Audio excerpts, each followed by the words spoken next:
dijo Yahvé a Moisés: Sube hasta mí, al monte.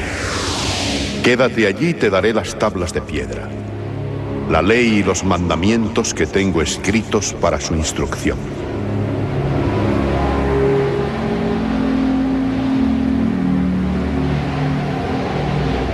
Y subió Moisés al monte, y la nube cubrió el monte. La gloria de Yahvé descansó sobre el Sinaí, y la nube lo cubrió por 6 días. Moisés entró dentro de la nube, y permaneció en el monte 40 días y 40 noches.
ليتقدس اسمك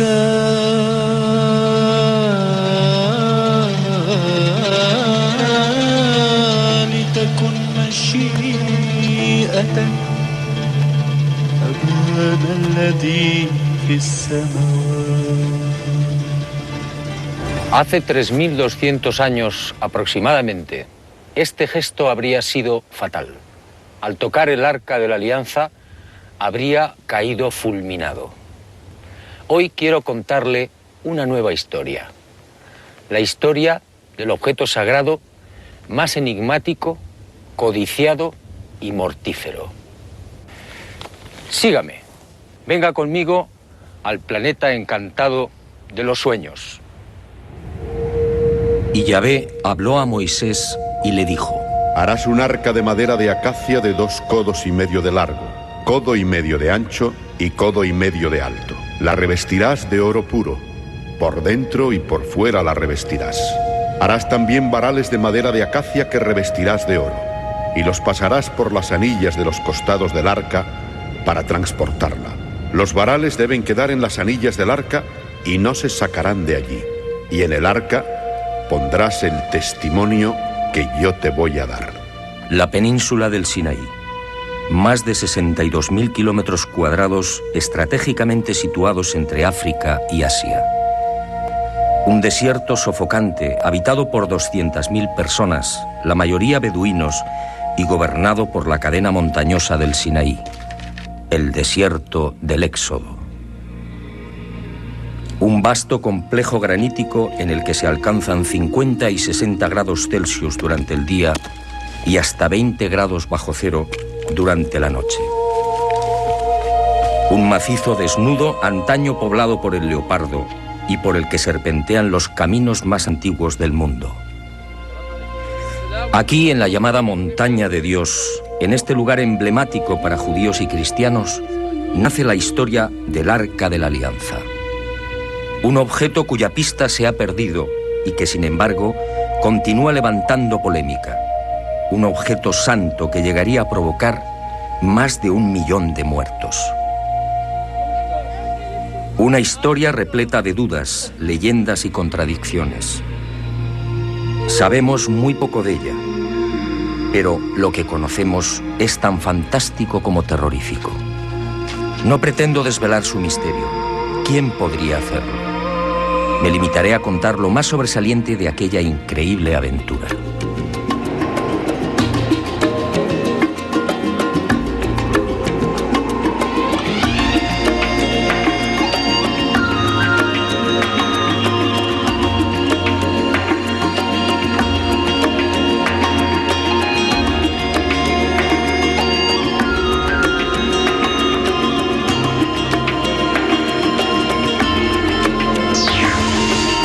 Tras sacar al pueblo hebreo de Egipto, Moisés lo conduce por el desierto.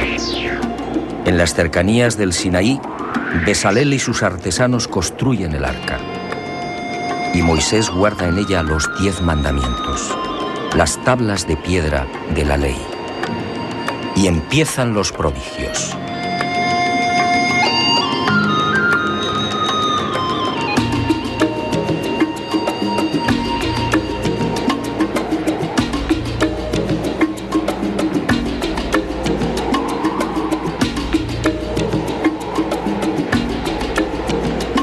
Durante 40 años, los hebreos deambulan por las cañadas y los macizos de granito rojo de la gran península sinaítica. El arca permanece con ellos, oculta bajo la tienda de la reunión. Una extraña y singular nube la cubre, y cuando esa nube se pone en movimiento, el pueblo levanta el campamento y la sigue. De día brillaba al sol, y de noche era roja como el fuego.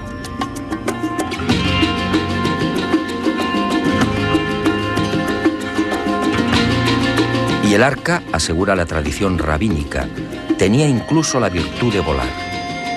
Y así lo hacía cuando Moisés lo solicitaba.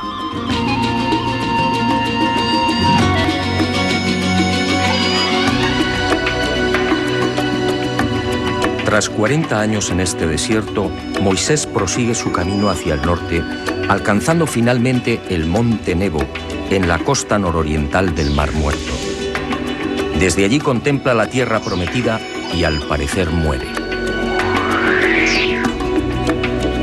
Contaba 120 años de edad. Hasta el día de hoy, nadie sabe dónde fue sepultado.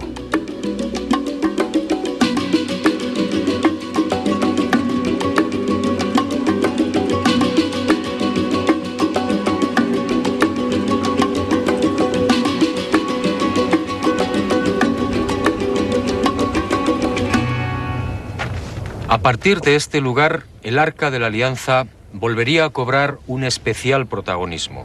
El pueblo hebreo estaba a punto de asistir a todo un gran prodigio. Sígame y juzgue por sí mismo.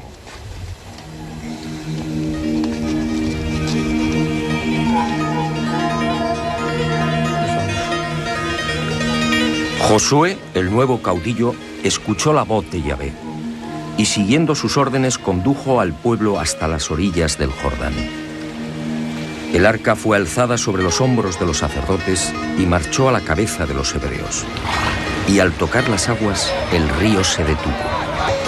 Y dice el libro de Josué: Las aguas que bajaban de arriba se detuvieron y formaron un solo bloque a gran distancia, mientras que las que bajaban hacia el mar de la sal se separaron por completo, y el pueblo pasó frente a Jericó.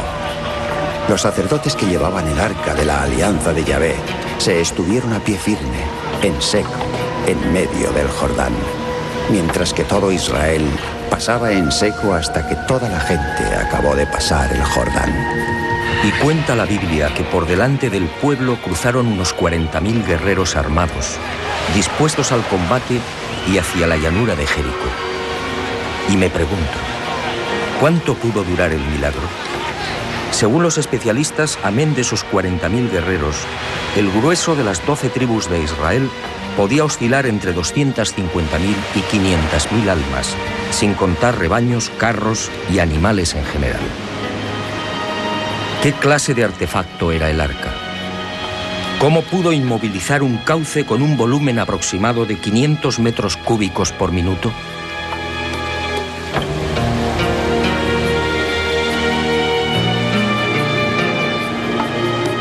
Algunos exégetas tratan de explicar el prodigio, afirmando que el corte de las aguas fue provocado por un seísmo que taponó el río con los bloques de marga existentes en la zona de Adam. El razonamiento no es convincente, ya que según el libro de Josué, las aguas volvieron a correr cuando el arca salió del cauce.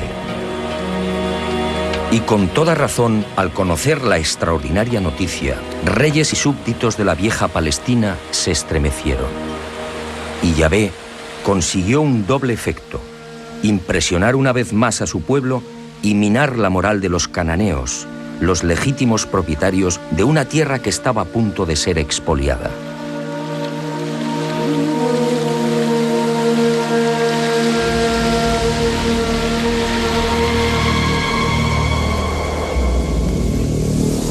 Días más tarde, el Arca de la Alianza actuaría de nuevo.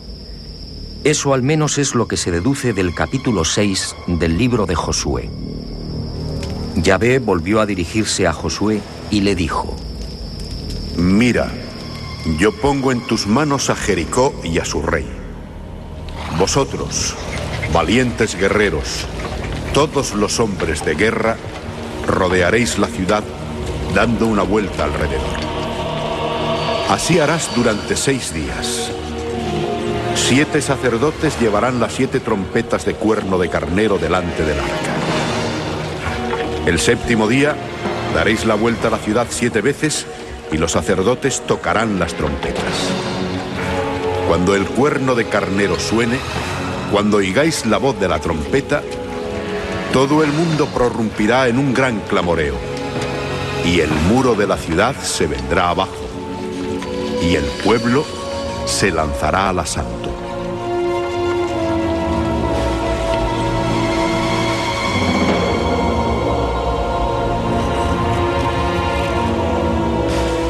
Y así fue. Los altos y robustos muros cayeron y miles de personas, incluyendo niños, mujeres y ancianos, fueron pasadas a cuchillo. Y el pueblo hebreo, una vez más, quedó sobrecogido ante el mortífero poder del arca. Y durante algo más de un siglo, el Arca de la Alianza quedaría en el olvido. Fue hacia el año 1000 a.C. cuando la misteriosa caja de madera y oro entra de nuevo en escena. ¿Y de qué forma? Los filisteos, el mítico pueblo llegado del mar y que en aquel tiempo ocupaba las costas de Israel, desafiaron al rey David. Las batallas se sucedieron y en una de ellas, ante la gravedad de la situación, los hebreos, recordando las antiguas hazañas del arca, optaron por sacarla del santuario de Siloé, donde había permanecido largo tiempo. Esta vez, sin embargo, los designios de Yahvé eran otros. El ejército israelita fue derrotado y ante el asombro de todos, la temida arca cayó en poder de los filisteos. Y el pueblo hebreo vivió uno de los momentos más trágicos de su historia. Pero el arca no había perdido su poder, y los filisteos supieron de su fuerza destructiva. Las ciudades de Asdod, Gat y Ecrón resultarían asoladas por sendas plagas de ratas y tumores. 7 meses duró la tragedia, y los filisteos, comprendiendo, tomaron la decisión de deshacerse del arca. La colocaron sobre un carro y los bueyes, sin conductor, tiraron de ella. Y el arca fue a detenerse en Bet-Semes, un pueblo hebreo. Pero el sanguinario Yahvé no había dicho la última palabra. La alegría de los hebreos duraría poco. El arca fue depositada sobre una gran piedra. Y una noche, movidos por la curiosidad, algunos de los jóvenes burlaron la vigilancia y abrieron el arca. Y miraron en su interior. Yahvé entonces desató su cólera. Y un fuego implacable terminó con la vida de los habitantes de Bet-Semes. En total, 50.070 víctimas. En 1930, una expedición arqueológica dirigida por Robertson y Plogai descubriría en Bet-Semes miles de esqueletos calcinados. Cuando visitamos las ruinas, hubo algo que me llamó la atención. Muchas de las piedras aparecían extrañamente carbonizadas.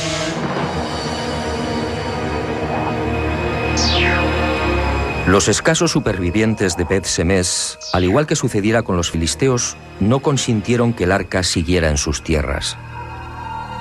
Y fue trasladada a las colinas de Kirjat Yarim, hasta que un día, hacia el año 928 a.C., el joven rey David decidió designar a Jerusalén como la capital de Judá.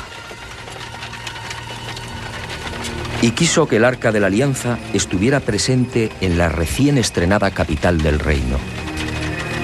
y las desgracias siguieron acompañando al arca. Esta vez ocurrió en el traslado desde las colinas de Kiryat Yarim. A un lado vigilante caminaba Usá, uno de los hebreos que la había guardado durante esos 20 años. De pronto, al llegar a la era de Nacón, lo accidentado del terreno puso en peligro la estabilidad de la carreta y del arca. Y Usá, tratando de evitar el vuelco, extendió la mano sujetándola. El libro segundo de Samuel es contundente. Entonces la ira de Yahvé se encendió contra Usá. Allí mismo le hirió Dios por este atrevimiento, y murió allí junto al arca de Dios. No es difícil imaginar la irritación del rey David al ver caer al voluntarioso Usá. ¿Qué mal había hecho? Y David suspendió el traslado a Jerusalén. 3 meses después, los rabinos informaron al rey. La familia que fue designada para guardar la mortífera arca había prosperado espectacularmente. Solo entonces fue recibida en Jerusalén.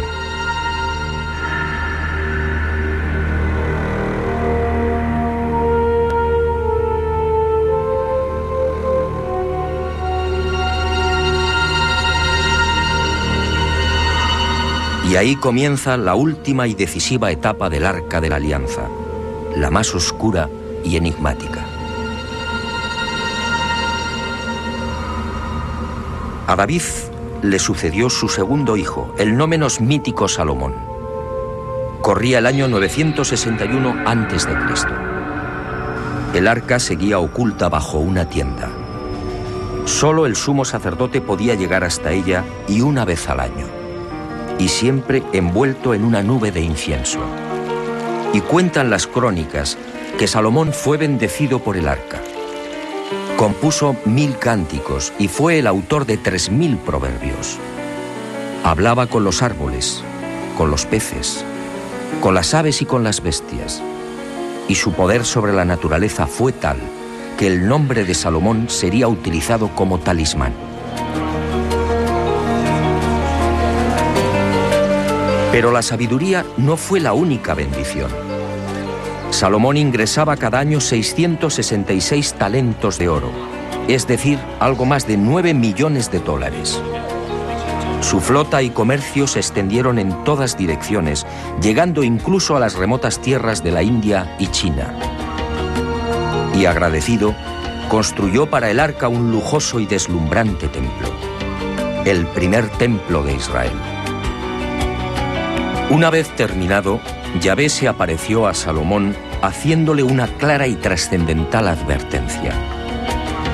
Si seguía sus mandatos y preceptos, todo iría bien. Pero si él o sus hijos volvían el rostro hacia otros dioses, aquel templo sería destruido e Israel quedaría como escarnio de todos los pueblos.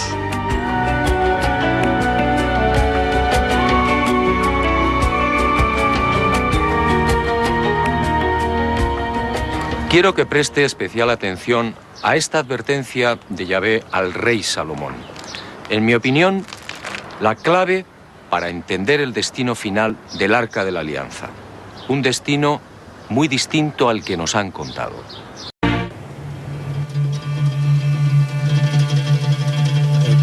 Fue durante la construcción del templo cuando Salomón solicitó ayuda a los grandes mercaderes del mundo conocido.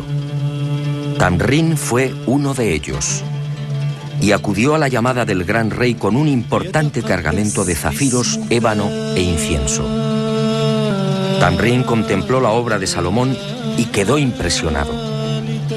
Y al regresar, trasladó a su reina las singulares dotes y el poder que adornaban a Salomón. Esa reina era Maqueda, la bella etíope que gobernaba el reino de Saba.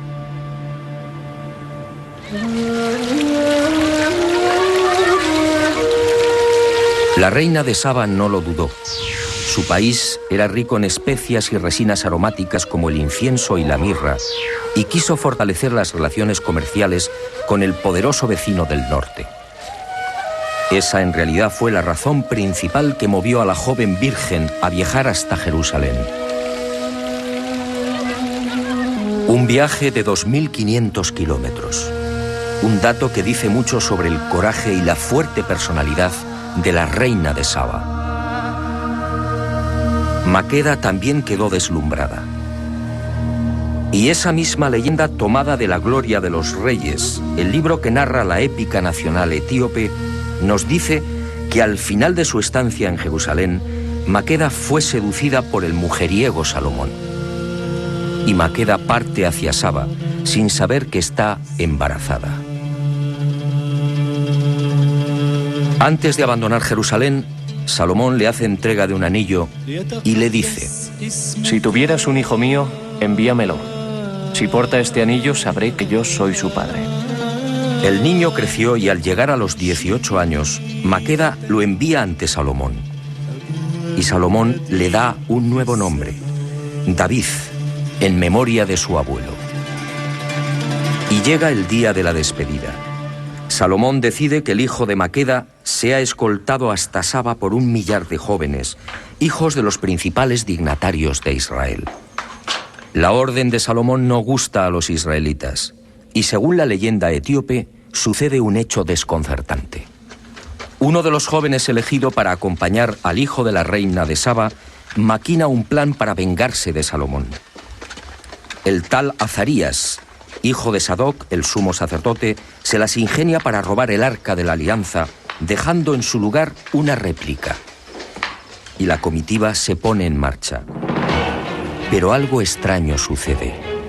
Y según el libro sagrado de los etíopes, según reza en la Gloria de los Reyes, el poder del arca cubrió de nuevo a los caminantes. Sin saber cómo, hombres y carretas fueron elevados en el aire y transportados así hasta el vecino Egipto. Y planeando como el águila sobre el viento, la expedición gana las orillas del Nilo en un solo día. Un trayecto que exigía 13 jornadas. A su paso por Egipto, los ídolos son derribados.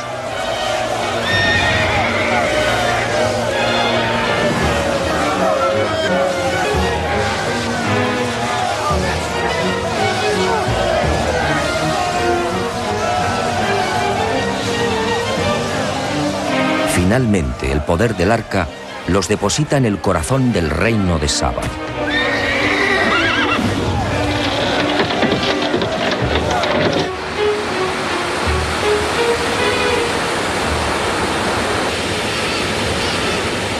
El mítico reino de Saba, un próspero territorio que abarcaba parte del actual Yemen y Etiopía. El mítico país de Pun, descrito en los papiros egipcios, en la geografía de Ptolomeo y en los libros de Mani, el príncipe persa.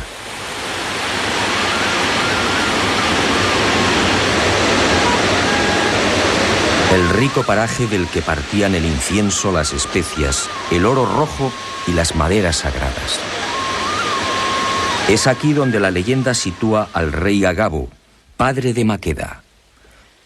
El hombre que decapitó al dios serpiente Argüé, que controlaba y aterrorizaba a la región hace 3000 años. Un misterioso dios que habitaba en los cielos y que descendía a tierra con las lluvias. Una criatura mitad hombre, mitad reptil, que se alimentaba con la sangre de humanos y animales. Una criatura que, según los tuareg, ha sido vista en nuestros días en las ardientes arenas de los desiertos de Libia. Un ser de largos cabellos que recibe el nombre de Alma.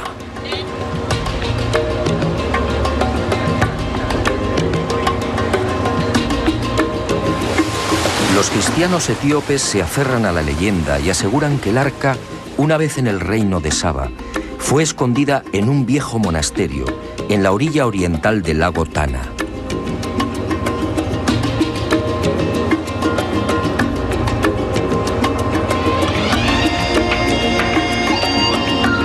Y hacia allí nos dirigimos.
La noticia nos fue confirmada por Abba Valle, el viejo guardián del monasterio.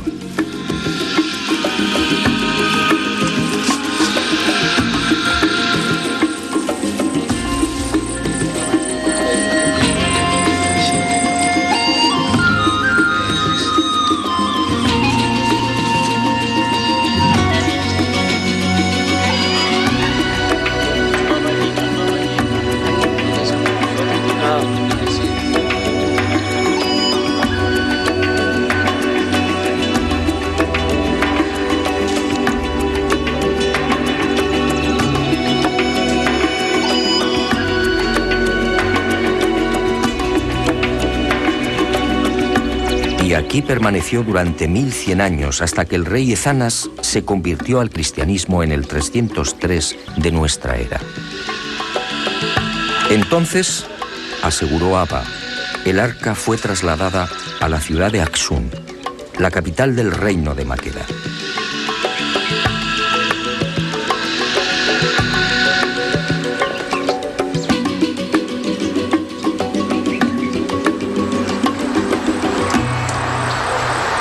Hoy muy pocos dan crédito a la visión del arca volando sobre Israel y Egipto. Es casi seguro que se trata de una leyenda, una bella e imposible leyenda. Pero aquí en Etiopía, en el lago Tana, los cristianos consideran este tema todo un dogma, un asunto de fe. Sígame y juzgue por sí mismo.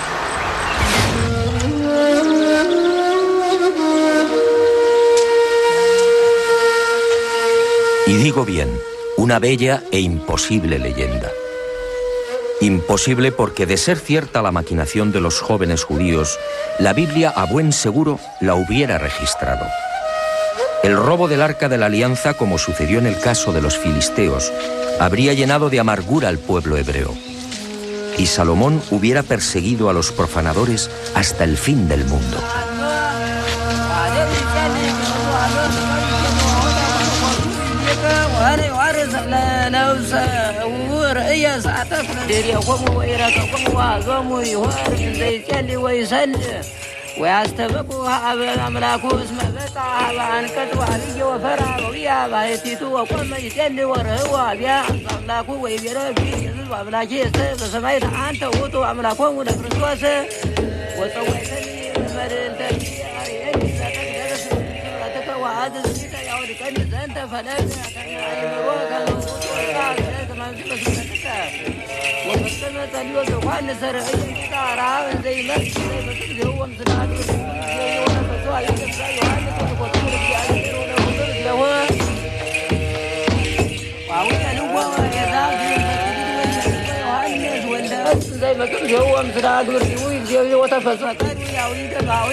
ሙሴም ጽላት እንደተቀበለ ከእግዚአብሔር ዘንድ ተፈቅዶለት የተቀበለው እዚህ የሚገኘው ያስረዳል። ይሄ ደግሞ ነገስት ባላም ይባላል። La investigación, por supuesto, no fue sencilla. Los propios etíopes aparecen divididos a la hora de fijar el itinerario que siguió el arca desde su hipotética llegada al reino de Saba. Para algunos, la joven reina Maqueda, al recibir a su hijo y a los 1000 dignatarios judíos, eligió una fortaleza que llevaba su nombre para guardar y custodiar el preciado tesoro. Ese lugar era conocido como Dabra Maqueda, y la reina, según la gloria de los reyes, protegió el arca con 300 soldados.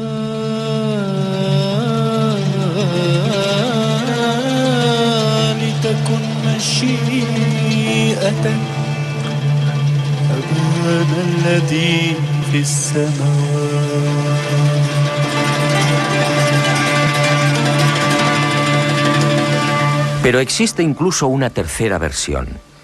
Para otros etíopes, nada más pisar Saba, el Arca de la Alianza fue trasladada a las montañas de Tigré, en la frontera con la actual Eritrea.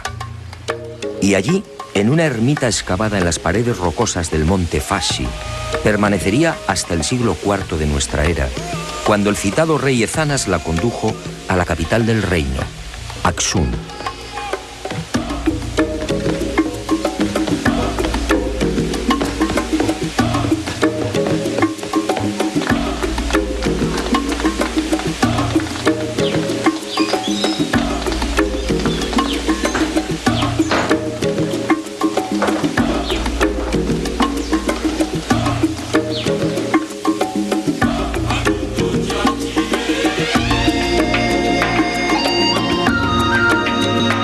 Según esta versión, en la región de Tigres sobrevivieron los descendientes de aquellos 1000 jóvenes israelitas que escoltaron el arca robada y al joven hijo de Maqueda. Son los falasas, los judíos negros, una supuesta tribu perdida en África.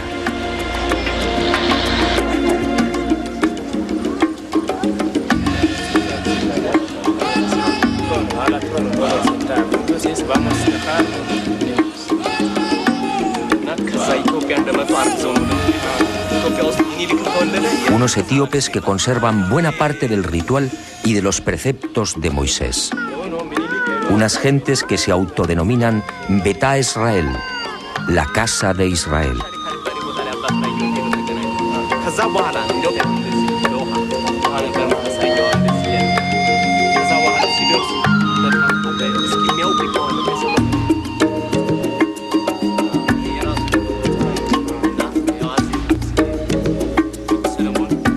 Pueblo que acepta y cree en el traslado del arca hasta Saba.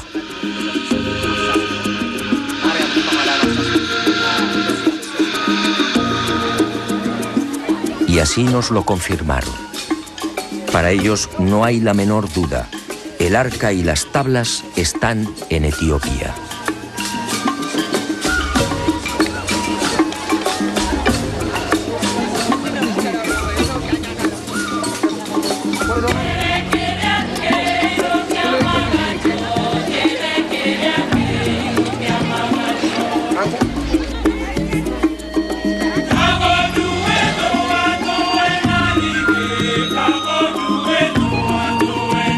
Nuestra búsqueda prosiguió, aunque como era de prever, con escaso éxito. En 1531 la supuesta arca cambia nuevamente de emplazamiento. Las tropas musulmanas de Ibrahim, alias el Zurdo, atacan Aksum y los etíopes cristianos la sacan de la ciudad, escondiéndola en la pequeña isla de Tulo Gugo, en el lago Ziguay.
...130 años después, el arca retorna de nuevo a Aksum.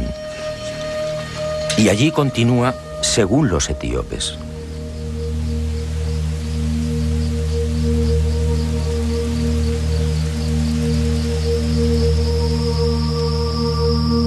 Fue inútil. En toda nuestra aventura por Etiopía no conseguimos una sola pista sólida y fiable. El arca, dicen, está aquí, pero nadie la ha visto. Todo son conjeturas. sospechas. Todo es fe.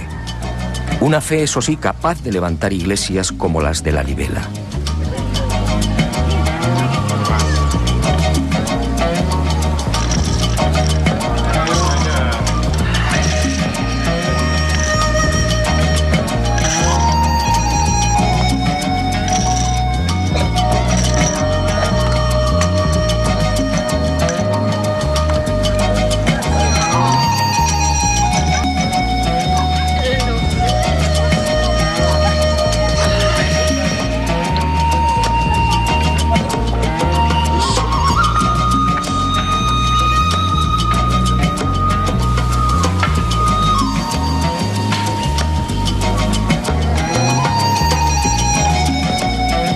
Lalibela, otra ciudad santa para la fe etíope. Sus 12 iglesias excavadas en la toba volcánica hace 800 años son otras tantas oraciones en piedra. La tradición asegura que fueron talladas por el emperador Lalibela después de un viaje milagroso por el aire hasta Jerusalén. Por eso rezar, vivir o morir en Lalibela es todo un seguro de salvación. Lalibela para los etíopes cristianos es la segunda Jerusalén. Así lo acreditan nombres como Betania, Gólgota, Río Jordán o Monte de los Olivos.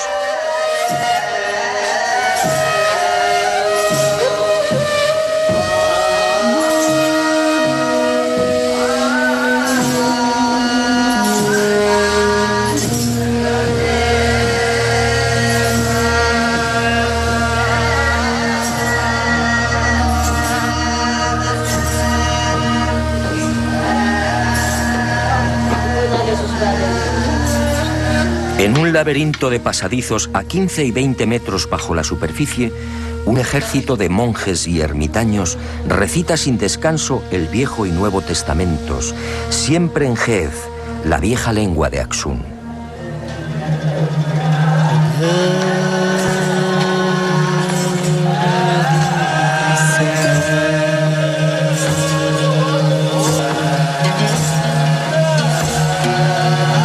ليتقدس اسمك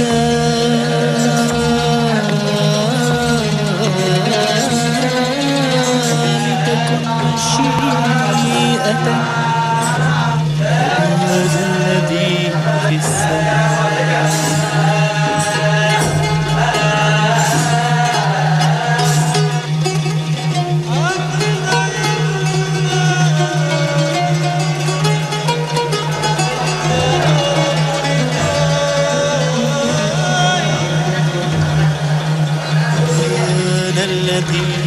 Y ha sido justamente esa fe la que ha mantenido a Etiopía frente al hambre, las guerras y la desolación.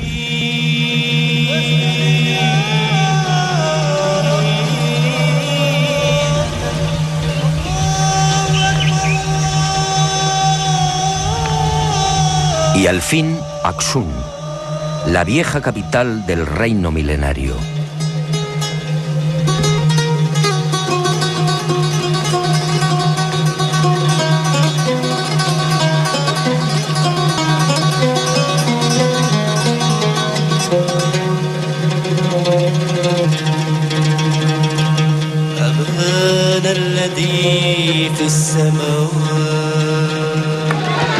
En la actualidad, Aksum es un lugar tranquilo y agrícola, sin casi memoria de su antiguo esplendor.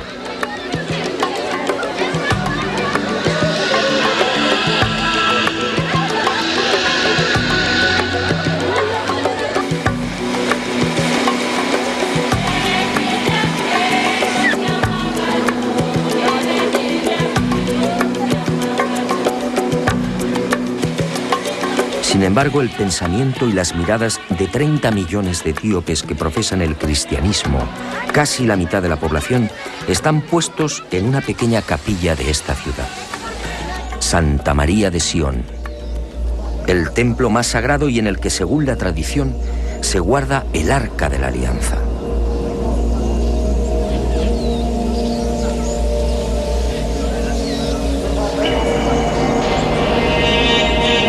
Un arca que nadie puede ver, Un arca custodiada día y noche por un monje, el abate Kelu, que no permite que se le fotografíe.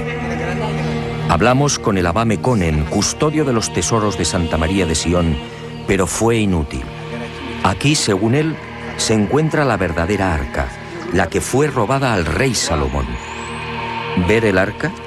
Negó con la cabeza y exclamó: ni siquiera Haile Selassie, el emperador, pudo verla. Si usted lo hiciera, si llegara a contemplarla, añadió, desaparecería. Se volvería invisible. En el mejor de los casos, quedaría ciego o paralítico. El guardián del arca es igualmente sagrado. Nadie debe filmarle. Planeta Encantado, sin embargo, lo consiguió.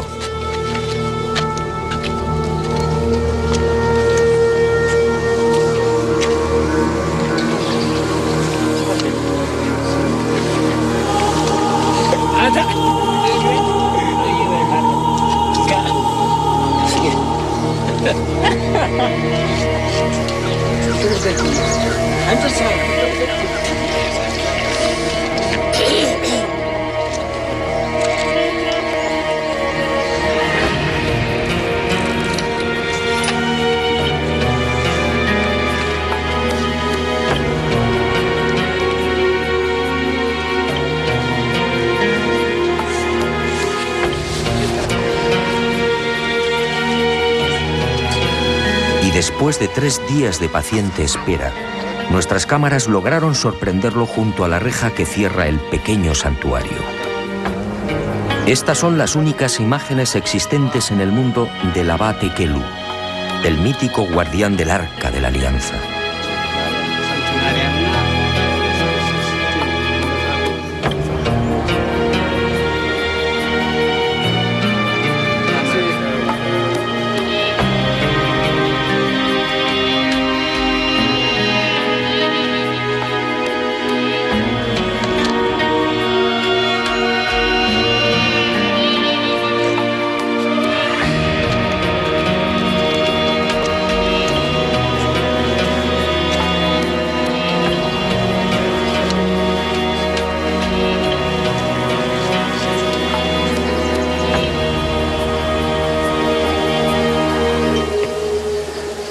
Es preciso ser sincero.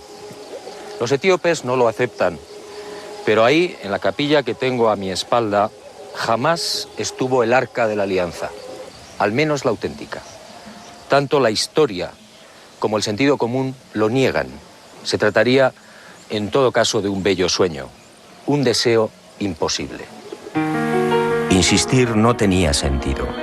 Abate Kelu es un hombre especialmente entrenado para este tipo de visitas y preguntas. Tiene 74 años y lleva 4 como guardián del arca. Y así continuará hasta el día de su muerte. Jamás se aleja de la capilla. Hacerlo sería el peor de los sacrilegios. Abate Kelu es el único mortal que puede ver el arca. Y fue a lo largo de la investigación cuando descubrí algo que aclaró mis ideas en esta oscura y delicada historia. La fe de los etíopes en el arca y en el hecho de que fue robada y trasladada al reino de Saba se sustenta en un libro, el ya referido Kebra Nagás, o la gloria de los reyes. Lo que no saben o no quieren saber los cristianos etíopes es que esa épica nacional fue adulterada intencionadamente. Todos los historiadores coinciden. El libro en cuestión fue armado por un tal Yesak, un monje del siglo XIV. Se hizo eco de las leyendas y escritos que rodaban sobre la visita de Maqueda a Jerusalén y falseó la realidad, fundamentando así el supuesto origen sagrado de los emperadores etíopes. Un linaje nacido del mismísimo Salomón. Un linaje justificado por la sangre, por la unción de Salomón al hijo de Maqueda y por la presencia en Etiopía del Arca de la Alianza. De esta forma, la nación etíope aparecía como la legítima heredera de Israel. Yesak falseó los hechos. La reina de Saba visitó a Salomón. Eso es correcto. y es posible que tuviera un hijo con el gran rey hebreo. Y es verosímil incluso que ese hijo se trasladara a Jerusalén y que fuera educado en los preceptos de Yahvé, regresando a Saba con una nutrida escolta judía. Lo que no es creíble es que 4 jovencitos pudieran penetrar en el Sancta Sanctorum del templo y robar el arca.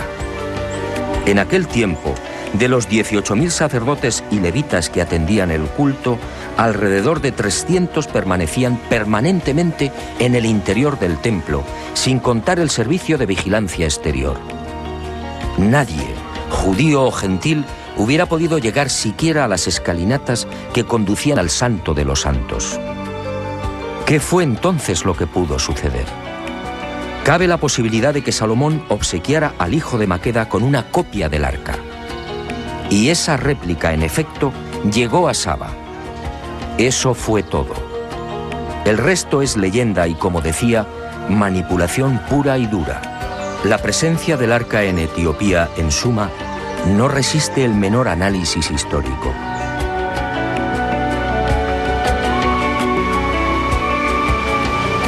Pero el invento etíope termina de venirse abajo cuando la Biblia vuelve a mencionar el arca casi 400 años después de la muerte de Salomón. En el libro segundo de los Macabeos se rompe el largo silencio y el autor Jasón de Cirene explica cómo la sagrada caja de acacia y oro es puesta a salvo de la invasión persa por el profeta Jeremías. ¿Qué había ocurrido? ¿Qué fue de la terrorífica arca tras la muerte de Salomón en el año 922 a.C.?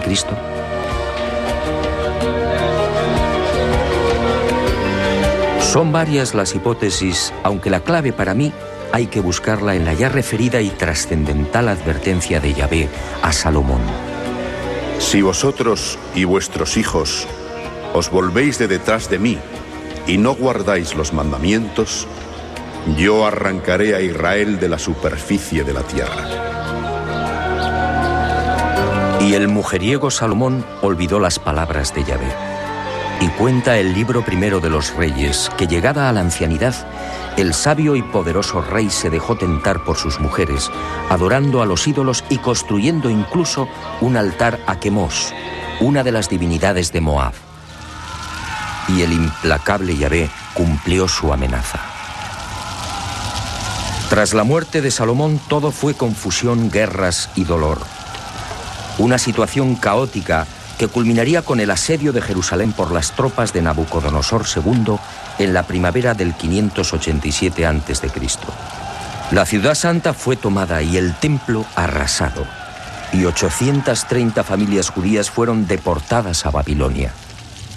Y surge la gran pregunta: si la terrorífica Arca de la Alianza había sido utilizada a lo largo de la historia para combatir a los enemigos de Israel, ¿por qué no fue empleada contra la invasión persa?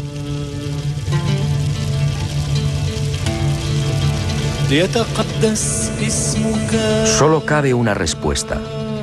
El arca no estaba en el Santo de los Santos. Alguien muy oportunamente se la había llevado.